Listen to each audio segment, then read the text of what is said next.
আপনারা এখানে আমরা যারা বসে আছি, আমরা সবাই পৃথিবীতে সফল হতে চাই। আমাদের উদ্দেশ্য থাকে আমরা ব্যবসায় সফল হব, লেখাপড়ায় সফল হব, বাড়িতে সফল হব, বিয়ে করে সফল হব, কাজে কর্মে সফল হব, সবাই সফলতা করবে।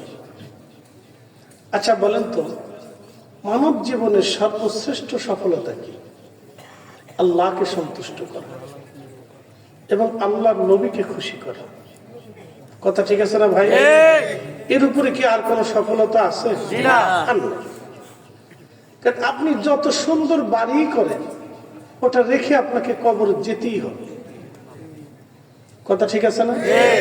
আপনি যত দামি গাড়িতেই চলেন, ওটা রেখে কবরে চলে যেতে হবে। আপনার যত বড় ইন্ডাস্ট্রি হোক, আপনি এই রাজনৈতিক পর্যায়ে বড় হন, ও প্রধানমন্ত্রী হন বা রাষ্ট্রপতি হন, যাই হন, আপনাকে ওটা রেখেই চলে যেতে হবে। তাহলে আমরা এক সময় ফিরে যাব কার কাছে? এতে তো কোনো সন্দেহ নেই। আছে কি? আমরা যে মারা যাবো তাতে কোনো সন্দেহ নাই। চোখের সামনে বহু মানুষ কবরে চলে যাচ্ছে। আমরা যে চলে যাব আল্লাহর কাছে, তো কি নিয়ে যাবে? কদ্দুর মিষ্টি নিব, কদ্দুর আম নেবো, কাঁঠাল নেবো, তারপরে এইগুলো কিছু চাইল ডাইল কিছু নিয়ে গেলে মানে টাকা পয়সা, সোনা দানা, কোনো সুযোগ টুযোগ আছে না? দুইটা জিনিস নিতে হবে, এক নম্বর ইমান, দুই নম্বর আমল। এই দুইটার বাহিরে আল্লাহর কাছে আর কোনো কিছু কবুল হবে না, কোনো ফায়দা নেই।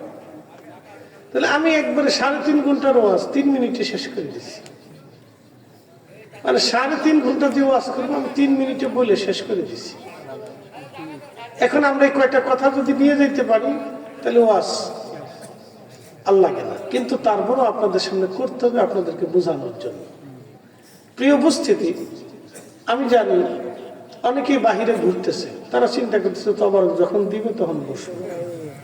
তাদের চিন্তা হলো এইটা। কথাকে আমি কিন্তু তাদেরকে মন্দ বলতেছি না, আমি রাগারাগি করতেছি না, কিন্তু বোঝানোর জন্য বলতেছি। আচ্ছা বলেন, এখানে বসে থাকে তবারক বরাতে যদি রাখে, দিবে কে? আল্লাহ। বরাতে না থাকলে পৃথিবীর কেউ আপনারা দিতে পারবে না। বরাত কিন্তু আল্লাহর হাতে। আপনি বাইরে ঘুরেন আর ভিতরে থাকেন, যেখানেই থাকেন, বরাত কিন্তু ওনার হাতে। কথা ঠিক আছে না? তো যেহেতু ওনার হাতে, সেহেতু আমরা ভিতরে এসে বসলে দুইটা জিনিস পাবো। এক নম্বরে আল্লাহর সন্তুষ্টি, 2 নম্বরে তাওয়ারুক, দুটোই পাবো। তাহলে দুইটা যেহেতু ভিতরে এসে পাওয়া যাবে, তাহলে আর বাইরে ঘোরাঘুরি করে ঠান্ডা খেয়ে কুয়াশা খেয়ে তো কোনো লাভ নাই। ভিতরে এসে আল্লাহ রহমতের বাগানে বসাটাই বুদ্ধিমানের কাজ। আমি মনে করি যারা বুদ্ধি আছে তারা বাইরে থাকবে না, তারা ভিতরে আসবে। আল্লাহ আমাদের সকলকে কবুল করুক, বলে না আমি। প্রিয় উপস্থিতি, আমি কোরআন শরীফের সূরা বাকারার একবারে প্রথম থেকে কয়েকটা আয়াত আপনাদের সামনে উপস্থাপন করছি। আল্লাহ এই আয়াতগুলিতে বলছেন যে কারা পৃথিবীতে সফল হবে, সফলতা কারা নিবে। এই কোরআন আল্লাহ রাব্বুল আলামিন আমাদেরকে শিক্ষা দিচ্ছেন যে কে সফলতা নেবে। প্রথম কে সফল হবে? আলিফ লাম মিম। আল্লাহ 3টে শব্দ বললেন, পৃথিবীর কেউ এর অর্থ জানে না। দুনিয়াতে বড় বড় বড় বড় বড় বড় মুফাসসির চলে গেছে, যারা এই কোরআনের তাফসীর করতে করতে করতে করতে 30 খণ্ড পর্যন্ত করছে। এত বড় তাফসীর করছে, লেখছে যে আপনি সারা বছর কইও শেষ করতে পারবেন না। এমনও তাফসীর আছে যে আপনি 10 বছর উপরে শেষ করতে পারবেন না, এত বড় তাফসীর। কিন্তু দেখেন, আলিফ লাম মিমের অর্থ আজ পর্যন্ত কেউ বলতে পারে নাই। এটি একজন পৃথিবীতে জানতেন, তিনি আমাদের নবী। আল্লাহ আসমান থেকে জানাইলেন, আলিফ লাম মিম।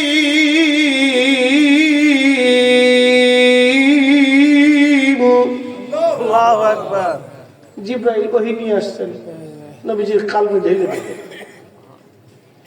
রাসূল জানেন, আল্লাহ বলছেন, রাসূল জেনে ফেলছেন। এগুলি হচ্ছে আল্লাহ এবং তার রাসূলের সাথে গোপন পাসওয়ার্ড। সুবহানাল্লাহ। সেনাবাহিনীতে যারা চাকরি করেন, যুদ্ধক্ষেত্রে একটা পাসওয়ার্ড থাকে।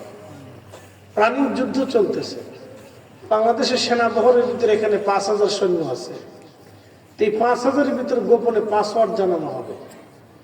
ওই সীমানার ভিতরে বাহির থেকে কেউ ঢুকতে চাইলে পাসওয়ার্ড বলতে হবে, অথবা সেনাদের ভিতরে কেউ যদি বাহিরে চলে যায়, ভিতরে আসতে চায়, তাহলে তাকে পাসওয়ার্ড বলতে হবে, তাও 10 সেকেন্ডের মধ্যে বলতে হবে, না বললে ফায়ার হবে, শেষ। গোপন পাসওয়ার্ড, এটা সেনা সদস্য ছাড়া, যুদ্ধক্ষেত্র ছাড়া আর কেউ জানবে না। তো আল্লাহর সাথে তার রসুলের একটা গোপন সম্পর্ক আছে, গোপন পাসওয়ার্ড আছে। আল্লাহ কি বললেন জিব্রাইলও জানবে না, শুধুমাত্র রসুল জানবে। একসাথে বলবেন আল্লাহু আকবার, আরো জোরে, আরো জোরে। ওই নবী যারা বুঝে না, চিনে না, তারা পৃথিবীর সবচেয়ে বড় বোকা, তারা শিক্ষিত বোকা। কথা কর না কেন? ঠিক আছে, সে এখন আল আজহার বিশ্ববিদ্যালয়ের চ্যান্সেলরও হতে পারে, ভাইস চ্যান্সেলর হতে পারে, ও ছাতা দেখার সময় আমাদের নাই। কথা ঠিক আছে না ভাই? মদিনা ইউনিভার্সিটি থেকে ফারেক হয়ে আসছেন, আমার নাম লাগাই দিয়েছেন মাদানী, ও মাদানী ডুপ্লিকেট অরিজিনাল ডুপ্লিকেট এগুলো আমাদের দেখার সময় নাই। কথা ঠিক আছে না ভাই? আমরা রসুল চিনি, কি চিনি? রসুল। আমি নবী দিয়ে আলেম চিনি, নবী ছাড়া আলেম চিনি। ঠিক আছে না ভাই? আপনারা আমাকে চিনছেন রসুল দিয়ে। যদি ভিন্ন মতের হতাম, জীবনে এখানে দাওয়াত করতাম, চেহারা দেখতাম না। তাহলে আমরা এখানে একসাথে হয়েছে রসুলের কারণে। কথা ঠিক আছে না ভাই? নবী দেখা, কি দেখা? রসুল দেখা আমরা এখানে একত্রিত হয়েছি। না এখানে হিন্দুরা আসছেন, বৌদ্ধরা আইসেন, খ্রিস্টানরা আইসেন, নাসারা, শিখ, জৈন, তারা আসে না কেন? তাদের তো প্রথম কাতারে বসা উচিত ছিল, তা আসে না কেন? তাদের সাথে আমাদের মতের মিল নাই। কথা ঠিক আছে না? তারাও যে মানুষ, আমরা সে মানুষ। এই মতের মিল না থাকার কারণে তারা আমাদের এই ধর্মীয় অনুষ্ঠানে আসে না, আমাদের নামাজের কাতারে কিন্তু তারা দাঁড়ায় না, আর তাদের পূজার ওইখানে যে আমরা সেজদাও দেই না। কথা ঠিক আছে না? কিছু বারোটা পোলাপান আছে, ওরা চারপাশ দিয়ে ঘুর ঘুর করে লালুন লেগে ঘুরে। কথা খারাপ বেশি লেগে ঘুরে,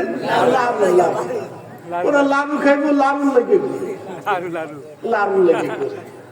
তো ওরা ওই বারোটা পোলাপান চারপাশ দিয়ে লালুন লেগে ঘুরে, বাসি টাসি বাজে, ফু ফাঁদ দেয়, এটা করে।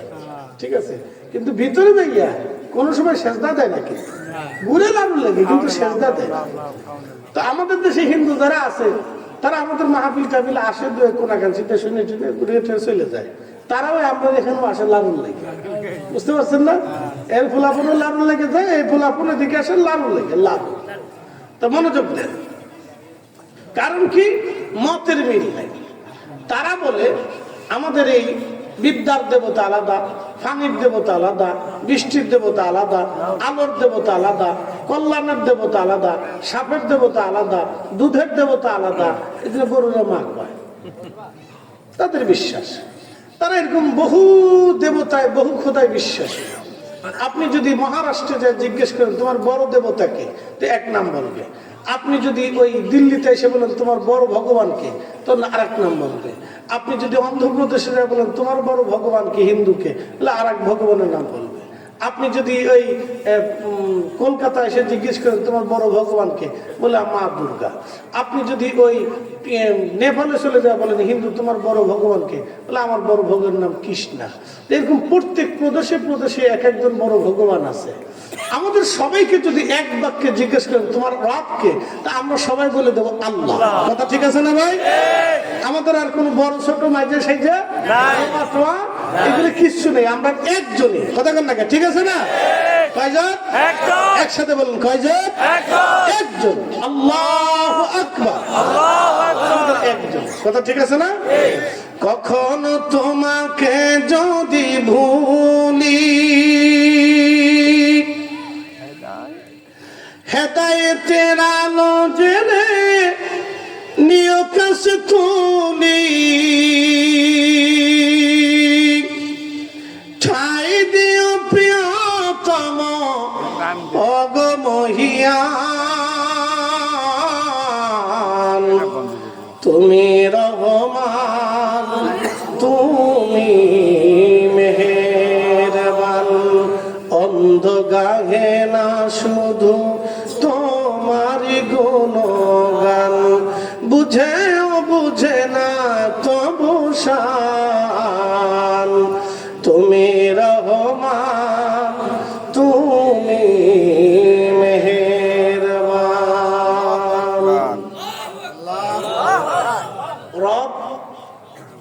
যারা বলেন রব একজন।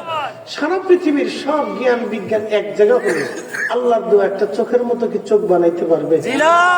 জিহ্বা, কান, নাক সম্ভব না। তাহলে আল্লাহর কাছে সব অসহায়। কথা ঠিক আছে না? আমেরিকা আগুন কি আমরা লাগাইছি? আমেরিকানরা লাগাইছে। তো কে লাগাই? আল্লাহ লাগাইছে না? দেখেন হাজার হাজার হেক্টর জমি টমি বন টন বাড়ি গাড়ি সব পুড়ে পুড়ে শেষ হয়ে যেতেছে। এত চেষ্টা করে নিবাইতে পারতেছে না।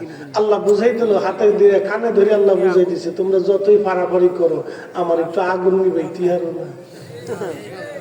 কি কথা কান থাকে, তোমরা এখানে বোমা ফোড়াইবা, এখানে আগুন ধরাবা, এখানে ফুরাইবা, এটা করবা সেটা করবা। আল্লাহ একটু আগুন ধরে গেলে আগুন নিবা নিবা। এই আগুন যদি বাংলাদেশে ধরতে তাহলে কি হইতো? আল্লাহ আমেরিকা ধরাই দিছে। জানেন ওরা যত পরিমাণ গাজাতে বোমা ফেলছে তত পরিমাণ জায়গা আল্লাহ আগুন দিয়ে ওদেরকে পুরাই দিচ্ছে। একসাথে বলবেন আল্লাহু আকবার। তাহলে কি বোঝা গেল? দোয়া কি কবুল হয়নি? মজলুমের দোয়া মঞ্জুর হয়নি? কান্না কবুল হয় কিনা? আল্লাহ আছে কিনা? শ্রেষ্ঠ শক্তিমান আছে কিনা?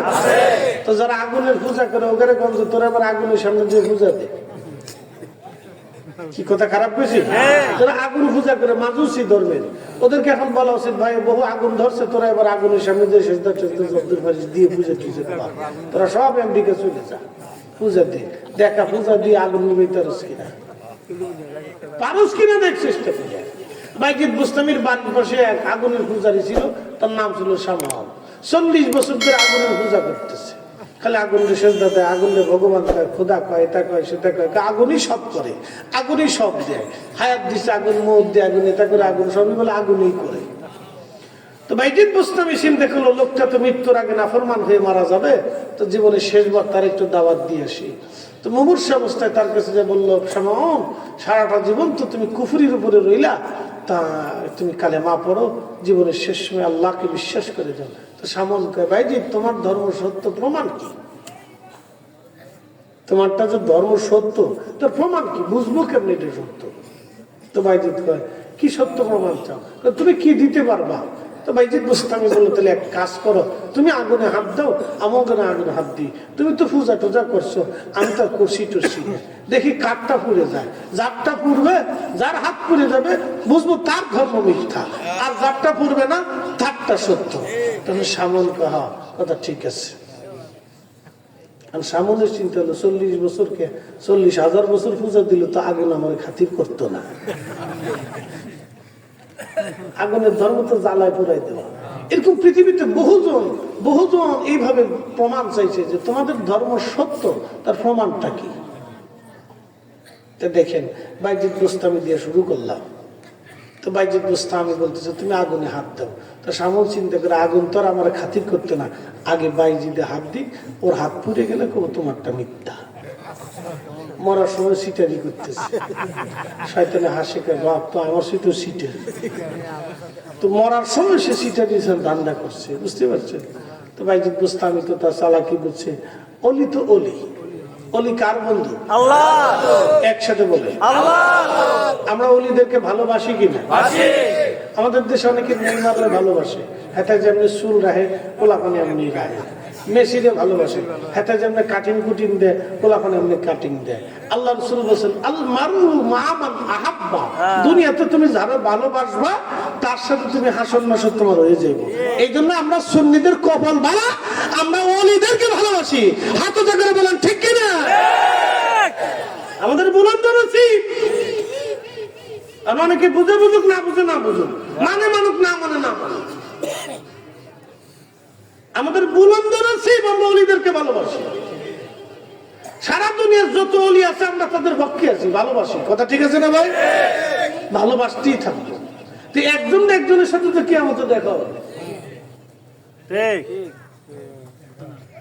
আমরা 4 তরিকা ভালোবাসি না?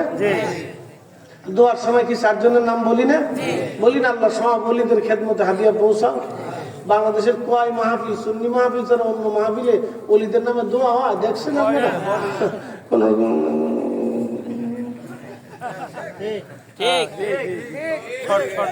কথা ঠিক আছে না ভাই? যে পয়সা বেশি দেয় তার নামে একটু দোয়া পয়সা করে না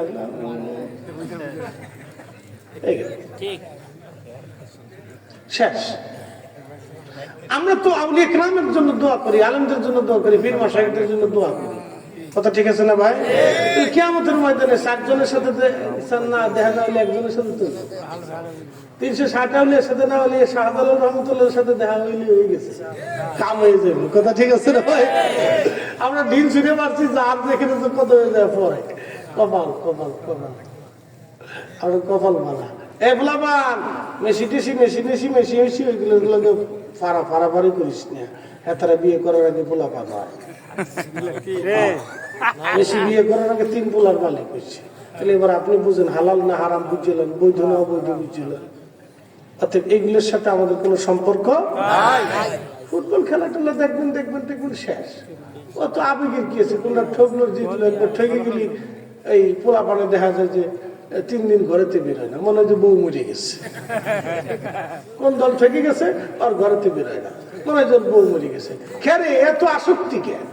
খেলাধুলা মানুষ দেখে দেখে দেখে শেষ। ঠকছে জিতছে তো ঠকলে কি আর জিতলি কি? কথা ঠিক আছে না ভাই? এত ঠকলে কি আর জিতলি কি? এগুলির ভিতরে যাওয়া যাবে না। আউলিয়া কেরামের মহাব্বতের প্রতি আসেন। আল মারু মা মান হাব্বা।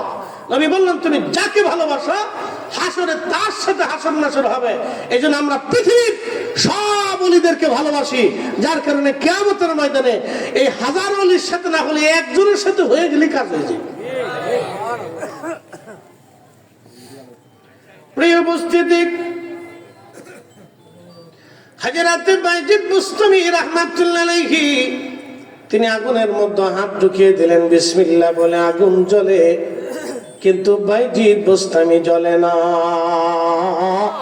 জোরে বলা যাবে কি মারহাবা? আল্লাযীনা আমানু ওয়া কানু ইয়াত্তাকুনা লাহুমুল বুশরা ফিল হায়াতিদ দুনিয়া ওয়া ফিল আখিরাহ। আল্লাহ বললেন 1 নম্বরে যারা ইমানদার, ইমান অনুযায়ী যারা মুত্তাকি হয়েছে, আল্লাহকে ভয় করেছে, আল্লাহকে খুশি করেছে, তোমরা তারা শুনে রাখো, লাহুমুল বুশরা ফিল হায়াতিদ দুনিয়া ওয়া ফিল আখিরাহ। দুনিয়াতেও তাদের জন্য সুসংবাদ, হাসরের ময়দানেও তাদের জন্য সুসংবাদ। প্রিয় উপস্থিতি, খুব মনোযোগের সাথে কথাগুলি শুনবেন। যুগে যুগে মিথ্যা যারা ছিল, মিথ্যা ধর্মের উপরে যারা প্রতিষ্ঠিত ছিল, সব সময় তারা এরকম সত্যের কাছে প্রমাণ চেয়েছে। সেই দিন সামন বলল, বাইজিদ প্রমাণ সাবমিট করো, তোমার রব আল্লাহ আছে। বাইজিদ বুস্তামি হাত ঢুকাই দিলেন, আগুন জ্বলে, কিন্তু বাইজিদ বুস্তামি জ্বলে না। হযরত বাইজিদ বুস্তামি হাত বের করে নিয়ে এসে বললেন, শামউন এবার তুমি আগুনের মধ্যে হাত দাও। শামউন বলল, বাইজিদ 40,000 বছরও যদি আগুনের সেজদা দিই, আগুন আমাকে খাতির করবে না। বাইজিদ বুস্তামি বলো, তুমি কি করে আগুনকে খুশি করলা, রাজি করলা? বাইজিদ বুস্তামি ডাক দিয়ে বলে, শামউন আমি আগুনকে খুশি করি নাই, আমি আগুনের স্রষ্টা যিনি আমার রব আমার আল্লাহ, আমি তাকে খুশি করার কারণে এই আগুন আমার আল্লাহ বাধ্য করে দিয়েছে। একবার জোরে বলা যাবে কি মারহাবা? আল্লামা ডাক্তার ইকবাল কত চমৎকার তিনি শেরের মাধ্যমে বুঝাইলেন, কে ওয়াফাতুনে মুহাম্মদ সে তু হম তেরে এ যা চিজ হি কিয়া লৌহ কলম তেরে। তুমি যদি তোমার জীবনের সবটুকু নবীর কদমে কুরবানি করে দিতে পারো, হে নবীর উম্মত, তুমি যদি তোমার জীবনের সবটুকু নবীর কদমে কুরবানি করে দিতে পারো, তুমি সবটুকু বিসর্জন দিতে পারো নবীর কদমে, তামাম মাখলুক কুল কায়নাত লৌহ কলম আমার রব আমার আল্লাহ তোমার অনুগত বানিয়ে দেবে।